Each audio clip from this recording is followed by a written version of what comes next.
Depression is the new age heart attack. So బేసిక్‌గా ఏంటంటే ఇప్పుడున్న టైంలో one of the most sensitive and ఎక్కువ మనం మాట్లాడలేని టాపిక్ ఏంటంటే డిప్రెషన్. సో చాలామంది ఏంటంటే డిప్రెషన్, సాడ్‌నెస్ ఒకటే అనుకుంటారు. సాడ్‌నెస్ అనేది హ్యూమన్ ఎమోషన్. అది ఒక సర్టెన్ పీరియడ్ వరకు ఉండి లెట్స్ సే ఒక డే గాని, ఒక 2 డేస్, 3 డేస్ వరకు ఉండి తర్వాత తగ్గిపోతది. వేరాజ్ డిప్రెషన్ ఏంటంటే ఒక క్రానిక్ ఇల్‌నెస్. సో దాన్ని మనం సరిగ్గా పట్టించుకోకపోతే దానికంటూ ఎటువంటి క్యూర్ లేదు. But natural way of curing depression ఎలా అంటే మనకు లవ్డ్ వన్స్ వాళ్ళతో మాట్లాడినా లేకపోతే మన ఫ్రెండ్‌తోని బేసిక్‌గా డిప్రెషన్ అంటే ఏంటంటే మనలో తెలవని ఒక బాధ. అదేంటంటే కంప్లీట్‌గా మనని లోన్‌లీగా ఫీల్ చేపిస్తది.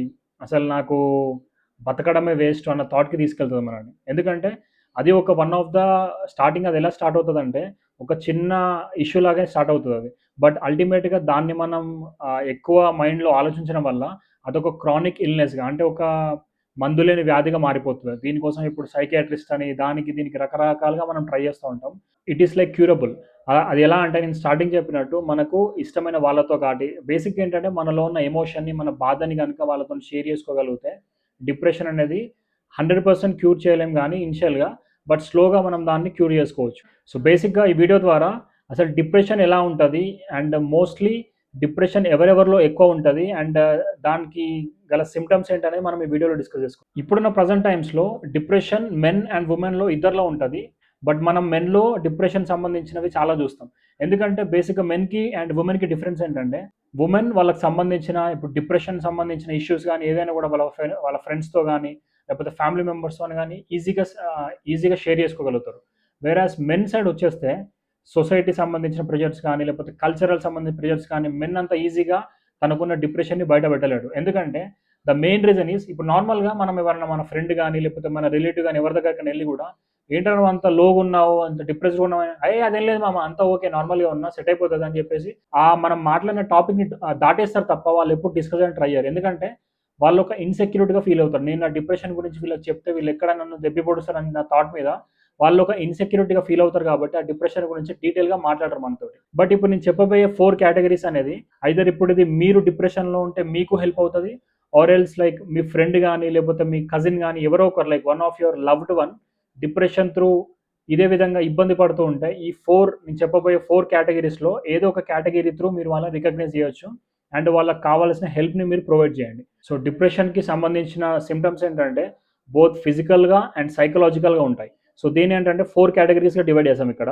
మీ ఫ్రెండ్ గాని, లేకపోతే ఎవరైనా మీకు ఇష్టమైన వాళ్ళు గాని డిప్రెషన్‌తోని బాధపడుతున్నట్లయితే డెఫినిట్‌గా ఈ వీడియో అంటూ మీకు హెల్ప్ అవుతది. Hi guys! This is Vineeth Reddy and welcome to my YouTube channel call me SVR. ఒకవేళ నా కంటెంట్ గనుక మీకు నచ్చితే please do like, share and subscribe. First symptom ఏంటంటే ఫిజికల్ సింప్టమ్స్. సో నార్మల్‌గా ఏంటంటే ఇప్పుడు మీ చుట్టూ ఉన్న వాళ్ళలో గాని, లేకపోతే మీకు సంబంధించిన ఇష్టమైన వాళ్ళలో గాని ఈ సింప్టమ్ ద్వారా కూడా మీరు వాళ్ళు కొంచెం డిప్రెస్డ్‌గా ఉన్నట్టు మనం వాళ్ళని ఐడెంటిఫై చేయొచ్చు. ఫస్ట్ సింప్టమ్ ఏంటంటే చెస్ట్ టైట్‌నెస్. సో వాళ్ళకిప్పుడు చెస్ట్ పార్ట్ గాని ఇదంతా కంప్లీట్ టైట్ అనిపించినట్టు గాని, వాళ్ళు చెప్పలేకపోయినట్టు గాని, ఇబ్బంది పడడం మనకు అనిపించినా. ఇంకోటేంటంటే ఫటిగ్. అంటే అలసిపోయినట్టు గాని, ఈజీగా అలసిపోయినట్టు గాని ఎందుకంటే ఇవన్నీ ఫిజికల్‌గా అనిపించే సింప్టమ్స్. అండ్ ఇంకోటేంటంటే బాడీ ఏక్ గాని, సివియర్ బాడీ ఏక్ గాని, డైజెస్టివ్ ప్రాబ్లమ్స్ గాని అండ్ తర్వాత హెడేక్స్ అంటే కంటిన్యూయస్ హెడేక్స్ రావడం వాళ్ళకి. అంటే ప్రతి చిన్న విషయాన్ని ఎక్కువ ఆలోచించి డిప్రెస్డ్‌గా హెడేక్స్ తెచ్చుకోవడం. అండ్ తర్వాత ఏంటంటే లో టెస్టోస్టెరాన్ అంటే వాళ్ళ సెక్షువల్ లైఫ్ గురించి వాళ్ళు ఇబ్బంది పడడం గాని, అంటే వాళ్ళ సెక్షువల్ లైఫ్ గురించి వాళ్ళు హ్యాపీగా లేకపోవడం గాని, ఇది one of the major reason. Abnormal weight changes అంటే మనకు తెలియకుండానే కంప్లీట్‌గా బరువు తగ్గిపోవడం. So these are all comes under physical symptoms. And depression అనేది ఒక సర్టెన్ ఏజ్ గ్రూప్ వాళ్ళకే వస్తుందా? లేకపోతే లెట్స్ సే ఓన్లీ 25 ఇయర్స్ దాటిన తర్వాతనే వస్తదా? లేకపోతే 40 ఇయర్స్ దాటిన తర్వాతనే వస్తదా అంటే డిప్రెషన్ బేసిక్‌గా 10 ఇయర్స్ నుంచి 60 ఇయర్స్, 70 ఇయర్స్ వరకు ప్రతి ఒక్కరిలో ఉంటది. మరి 10 ఇయర్స్ వాళ్ళలో ఎలా ఉంటదంటే ఇప్పుడు నార్మల్‌గా లెట్స్ సే ఒక చిన్న పిల్లగాడు ఇప్పుడు ఒక 8 ఇయర్స్, 10 ఇయర్స్ ఉన్న అబ్బాయి స్కూల్‌కి వెళ్తుంటే సడెన్‌గా మనం ఆ స్కూల్ మానేసేసి వేరే స్కూల్‌కెళ్ళినప్పుడు వాళ్ళ ఫ్రెండ్స్‌ని మిస్ అయినన్న ఫీలింగ్ గాని, లేకపోతే స్కూల్‌లో జరిగే చేంజెస్ గురించి గాని, సో ఇదేంటంటే కంప్లీట్‌గా ఈ పర్టిక్యులర్ ఏజ్ గ్రూప్ వాళ్ళలో పెద్దగా డిఫరెన్స్ అంతా కనిపించకపోవచ్చు. But it's like mild issue అన్నట్టు. And coming to like 20 years to 60 years వాళ్ళలో ఏంటంటే వర్క్ ప్రెషర్ వల్ల గాని, లైఫ్ ప్రెషర్ వల్ల గాని, లేకపోతే మ్యారేజ్ ఇష్యూస్ వల్ల గాని, లేకపోతే ఫ్యామిలీ ప్రాబ్లమ్స్ వల్ల గాని, సో వీళ్ళలో రెగ్యులర్‌గా ఏంటంటే లోన్లీనెస్ ఒకటి, ఒక బాధ చెప్పాలని అంటే ఎవరితోని పంచుకోలేని బాధ ఒకటి, ఎప్పుడు లోన్లీగా, మూడ్ ఔట్‌గా ఏదో చేస్తున్నామంటే చేస్తున్నాం, బాడీ ప్రెజెంట్, మైండ్ అబ్సెంట్ లాగా ఈ విధంగా వీళ్ళ మధ్యలో డిప్రెషన్ మనం చూడొచ్చు. And coming to old age వాళ్ళలో డిప్రెషన్ ఏంటంటే వాళ్ళకు డిప్రెషన్ అనేది ఎలా అంటే మనం ఏంటంటే లైక్ ఒక మెడికల్ సిమ్టమ్ లాగా కన్సిడర్ చేసి దాన్ని నెగ్లెక్ట్ చేస్తాం. బట్ వాళ్ళలో కూడా డిప్రెషన్ వల్ల మెమరీ లాస్ కానీ, లేకపోతే మజిల్ ఏక్స్ కానీ, లేకపోతే ఫిజికల్ పెయిన్స్ కానీ, ఇవన్నీ కూడా జనరల్‌గా జరుగుతాయి వాళ్ళకి. సో, డిప్రెషన్ అనేది ఓన్లీ లైక్ పెద్దవాళ్ళలోనే జరుగుతది. చిన్నపిల్లల్లో అండ్ ముసలి వాళ్ళలో జరగదని ఏమి ఉండదు. It can happen from any age group. Like ఇదేంటంటే లైక్ 10 ఇయర్స్ వాళ్ళ నుంచి మొదలుపెట్టి 60, 70 ఇయర్స్ వాళ్ళ మధ్యలో కూడా ఈ డిప్రెషన్ అనేది మనం చూస్తాం. బట్ చిన్న పిల్లలు మనం అంత విధంగా పట్టించుకోము దాన్ని. బట్ నార్మల్‌గా ఎప్పుడంటే 20 ఇయర్స్ ప్లస్ ఉన్న వాళ్ళ దగ్గర నుంచి సింప్టమ్స్ అనేది మనకు ఎక్కువ కనిపిస్తాయి. అండ్ దానికి సంబంధించిన సింప్టమ్స్ కూడా మనం మోర్ డెప్త్‌గా చూస్తాం వాళ్ళలో. సో, సెకండ్ కేటగరీ ఏంటంటే మెంటల్ సింప్టమ్స్. సో, దీంట్లో ఏంటంటే first thing poor communication. So, ఇప్పుడు డిప్రెస్డ్ పర్సన్ ఎవరైతే ఉన్నారో వాళ్ళు లోన్‌గా ఉండడానికి ట్రై చేస్తారంట. ఎవరితోని మాట్లాడడానికి ఇష్టపడరు. అండ్ సెకండ్ థింగ్ ఏంటంటే స్లీప్ ప్రాబ్లమ్స్. సో, అబ్‌నార్మల్‌గా ఇప్పుడు వీళ్ళకి స్లీపింగ్ డిసార్డర్ లాగా ఒకటి స్టార్ట్ అవుతది. అంటే లైక్ ఎంత రాత్రైనా కూడా పడుకోకపోవడం, 1 అయినా, 2 అయినా కూడా ఏదో అట్లా ఆలోచిస్తూ పడుకున్నట్టు చేయడం గానీ, అండ్ ఇదొక స్లీప్ కంప్లీట్‌గా ఇప్పుడు ఈ డిప్రెషన్‌ని గనుక ఈ స్టేజ్‌లో గనుక మనం పట్టించుకోకపోతే స్లీప్ డిప్రెషన్‌కెళ్ళిపోయే ఛాన్సెస్ ఎక్కువుంటాయి. అండ్ నెక్స్ట్ ఏంటంటే మెమరీ ఇష్యూస్ గానీ, అంటే ఏది సరిగ్గా గుర్తుపెట్టుకోవడం అంటే బేసిక్ ఏంటంటే మన ముందే లైక్ మనం వాళ్ళతోనే మాట్లాడుతుంటాం. వాళ్ళు బేసిక్‌గా అది పట్టించుకోకుండా ఎక్కడో వాళ్ళ ఆలోచనలు పెట్టుకోవడం.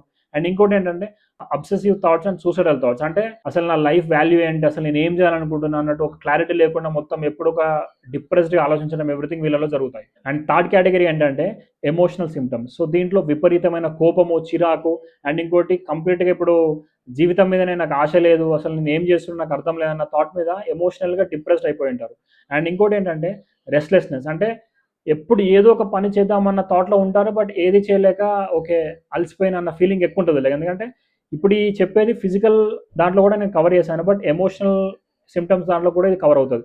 అండ్ ఫైనల్ థింగ్ ఏంటంటే ఎవరితోటి మాట్లాడడానికి గాని, లేపోతే బేసిక్‌గా రిలేషన్‌షిప్స్ మీద కంప్లీట్‌గా ఇంట్రెస్ట్ అనేది కోల్పోతారు వాళ్ళు. అండ్ ఫోర్త్ కేటగరీ ఏంటంటే బిహేవియరల్ సింప్టమ్స్. సో, దీంట్లో ఏంటంటే మనకున్న డిప్రెషన్‌ని పోగొట్టుకోవడానికి మనం మెల్లగా డ్రగ్స్ తీసుకోవడం గాని, లేపోతే మందు అలవాటు చేసుకోవడం గాని, ఇనిషియల్‌గా స్టార్ట్ చేసినప్పుడు కొంచెం ఇబ్బందిగా ఉన్నా కూడా మెల్లగా దాంట్లోనే స్టార్ట్ చేసిన ప్రాసెస్‌లో మనకు కొంచెం రిలీఫ్ రావడం గాని, ఇదంతా జరుగుతది కాబట్టి ఇది ఇప్పుడు ఇక్కడ డిప్రెషన్ కొంచెం నార్మల్‌గా ఫిజికల్‌గా, ఎమోషనల్ ఉన్నది కాస్త బిహేవియర్ చేంజ్‌లో కనపడతది. అంటే కంప్లీట్ ఆల్కహాలిక్ అయిపోవడం గాని, డ్రగ్స్‌కి అడిక్ట్ అవ్వడం గాని, ఇప్పుడు దీనివల్ల ఏంటంటే మన వర్క్ కల్చర్ గాని, మన పర్సనల్ రిలేషన్‌షిప్స్ గాని, ప్రతి ఒక్కటి ఇక్కడ దీనివల్ల డ్యామేజ్ అవుతాయి. అంటే ఇప్పుడు బిహేవియర్ సింప్టమ్స్ వల్ల వచ్చే డ్రాస్టిక్ చేంజెస్ వల్ల. సో, ఇఫ్ ఇన్ కేస్ ఒకవేళ మీరు గాని డిప్రెషన్ వల్ల ఎవరితోని చెప్పుకోలేక స్ట్రగుల్ అవుతుంటే ఆర్ ఎల్స్ మీకు సంబంధించిన మీకు ఇష్టమైన వాళ్ళు గాని, ఇదే విధంగా వాళ్ళు ఈ ఇష్యూతోని ఫేస్ అవుతే just try to talk with them.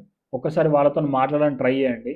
If in case ఒకవేళ మీకు ఇష్టమైన వాళ్ళు ఇష్యూతోని ఫేస్ అవుతే, ఒకవేళ మీరే గనుక ఇష్యూతోని ఫేస్ అవుతే, మీకు నచ్చిన వాళ్ళతోని ఒకసారి డిస్కస్ చేయడానికి ట్రై చేయండి. ఒకవేళ మీరు కంఫర్టబుల్‌గా ఫీల్ అవుతే. ఒకవేళ మీరు అలా ఏమైనా ఇబ్బంది ఫీల్ అవుతే, reach out to doctors or like psychiatrist. Because ఒక్కసారి ఎందుకంటే డిప్రెషన్ స్టేట్‌లో మీకు తెలియకుండానే చాలా ఇష్యూస్ జరిగిపోతాయి.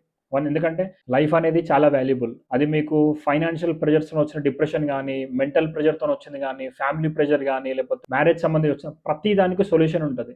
సొల్యూషన్ ఎప్పుడు మనకు దొరుకుతదంటే, ఒక్కసారి మనం మాట్లాడగలిగితేనే దొరుకుతది. ఆ ప్రాబ్లమ్ ఎంతసేపు మనలోనే మనం పెట్టుకుంటే దానికంటూ ఎటువంటి సొల్యూషన్ దొరకదు. The only thing you need to do is like talk to someone. మీకు నచ్చిన వాళ్ళు గాని, లేకపోతే మీ ఫ్రెండ్స్‌తోని గాని, లేకపోతే మీ రిలేషన్‌షిప్స్ వాళ్ళతో గాని, లేకపోతే అట్‌లీస్ట్ డాక్టర్‌తో గాని మీకున్న ప్రాబ్లమ్‌ని ఇక్కడ దీనికున్న ఏకైక మెడిసిన్ ఏంటంటే టాకింగ్ టు సమ్‌వన్ ఎల్స్. మీ లోపడున్న భారాన్ని మొత్తం మీరు వాళ్ళతోని మాట్లాడితేనే, ఆ లోపడున్న బాధ గాని, ఆ పెయిన్ గాని మొత్తం తగ్గిపోతది. అదే ఇప్పుడున్న మెడిసిన్. అండ్ ఇంకో థింగ్ ఏంటంటే, ఇప్పుడు ఈ కంప్లీట్ దీని మీద నేను ఒక సీరీస్ లాగా చేద్దాం అనుకుంటున్నా. బికాస్ డిప్రెషన్ అనేది ఇప్పుడు మీ ఒక్కరికి లేకపోతే నాకు గాని, ఇప్పుడు లెట్స్ సే మన చుట్టూ ఉన్న పీపుల్ గాని వీళ్ళొక్కరికే కాదు. Even top most athletes, politicians, business mans ప్రతి ఒక్కరు డిప్రెషన్ అనే ఫేజ్ నుంచి దాటే వాళ్ళిప్పుడున్న సో కాల్డ్ హై అనే స్టేట్‌లోకెళ్లారు వాళ్ళు. సో, ఇప్పుడు ఒక డీటెయిల్డ్ ఈ వీడియో ద్వారా first I want to start with what is depression. And తర్వాత ఏంటంటే దీంట్లో ఒక ఆల్మోస్ట్ ఒక 12-15 వీడియోస్ చేస్తున్నా నేను.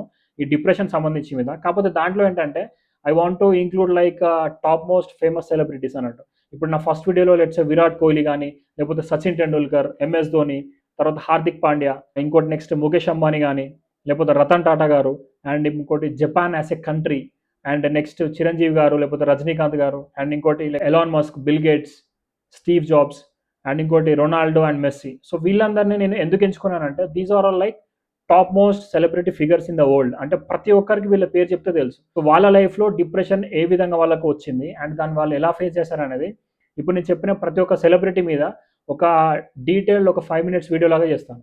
And if you like my content and everything, please do like, share and subscribe. And ఇంకా ఎవరన్నా పర్టికులర్ ఫేమస్ సెలబ్రిటీ గురించి మీరు డిప్రెషన్ గురించి వీడియో చేయమంటే just please comment below, so that నేను వాళ్ళ గురించి కూడా డీటెయిల్గా అనాలిసిస్ చేసి వాళ్ళ మీద ఒక డీటెయిల్ వీడియో చేస్తాను. ఇప్పుడు నేను ఈ సిరీస్ స్టార్ట్ చేయడానికి కూడా మెయిన్ రీజన్ ఏంటంటే, ఇప్పుడు నార్మల్గా మీరు డిప్రెషన్లో ఉన్నప్పటికీ లేకపోతే మీ ఇష్టమైన వాళ్ళు కానీ ఉంటే, నేను నార్మల్గా మీకు డిప్రెస్డ్ ఉన్నారు లేకపోతే రీజన్స్ ఏదని చెప్తే ఓకే వీడియో చూస్తాం వదిలేస్తాం. బట్ ఇప్పుడు ఈ రోజున top most athlete, top most business man, top most politician, వీళ్ళందరూ ఈ సోకాల్ డిప్రెషన్ నుంచి బాధపడి మళ్ళీ లైఫ్లో ఒక టాప్ స్టేజ్కి వెళ్ళారు వాళ్ళు. సో ఆ డిప్రెషన్ వాళ్ళు ఎలా ఫేస్ చేశారు అనేది ఒక్కొక్కరు ఐడియాలజీ, ఒక్కొక్కరు మెంటాలిటీ మనం చూద్దాం ఈ కమింగ్ వీడియోస్లో. So please stay tune to my upcoming videos. Thank you. జై హింద్.